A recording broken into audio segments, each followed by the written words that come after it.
Merhabalar, doçent doktor Sema Koç, Lara Anadolu Hastanesi'nde görev yapmaktayım. Bugün sizlere horlama ve apne dediğimiz uykuda nefes durmasından bahsedeceğim. Horlama ve uykuda nefes durması, apne aslında durum değil, artık bunu hastalık olarak değerlendiriyoruz.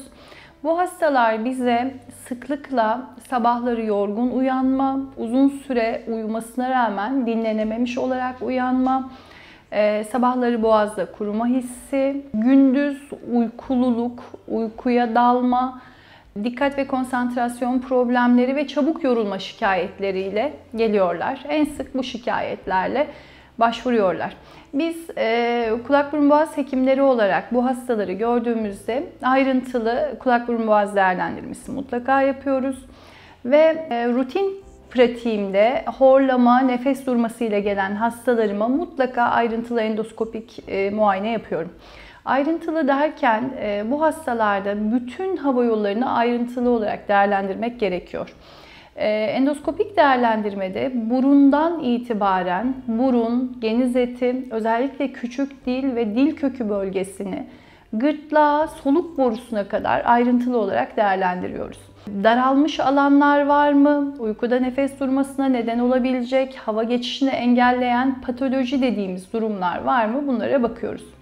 Ve bu hastalarda polisomnografi adı verilen uyku testini istiyoruz. Bu uyku testinde kabaca hasta geç vakitlerde 10-11 gibi hastaneye geliyor ve bir gece hastanede kalıyor. Bu hastanede uyuduğu sürece doğal uykusunda uyumasına özen gösteriyoruz. Herhangi bir ilaç uygulamıyoruz.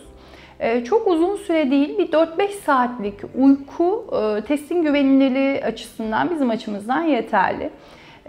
Bu uyku testinde çıkan horlama ve nefes durmaları bizim endoskopik bulgularda gördüğümüz daralmış alanlarla uyumlu mu? Bunları karşılaştırıyoruz. Ve uykudaki nefes durmaları belirli alanlardaki daralmalardan kaynaklanıyorsa cerrahi planlama yapıyoruz. Horlama cerrahisinde artık güncel cerrahi yöntemler kullanıyorum ve sıklıkla patolojinin bulunduğu seviyeye yönelik cerrahiler yapıyoruz.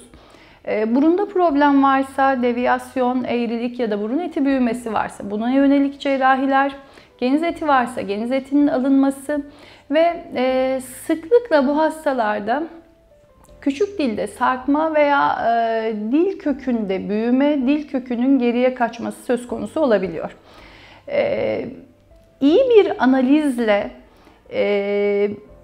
en fazla daralmanın olduğu yere yönelik yapılacak iyi bir cerrahiyle artık günümüzde oldukça başarılı, oldukça yüz güldüren sonuçlar elde ediyoruz. Güncel cerrahi yöntemlerde artık küçük dile yönelik yaptığımız cerrahilerde küçük dili kesinlikle kesmiyoruz. Küçük dil çünkü son 7-8 yıldır kesmiyoruz. Küçük dil yutmada ve nefes almada önemli reseptörlerin bulunduğu bir organ. Küçük dili kesmeden küçük dilin yukarısından doku çıkararak kalıcı bir gerginlik oluşturuyoruz.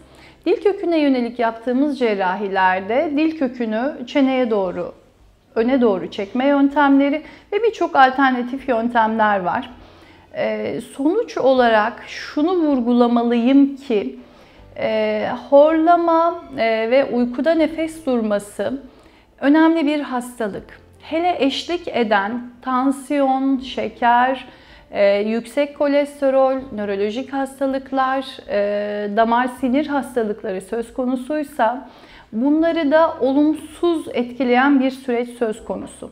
Nedeni horlama ve uykuda nefes durması vücudu oksijensiz bırakan ve vücut için stres oluşturan bir durum. İyi bir cerrahiyle, iyi planlanmış, güncel, iyi bir cerrahiyle aynı zamanda horlama ve nefes durmasını engellemiyoruz. Bu bahsettiğim hastalıkların da iyileşmesine, durumlarının bir tık daha iyi olmasına katkıda bulunmuş oluyoruz. Teşekkür ederim.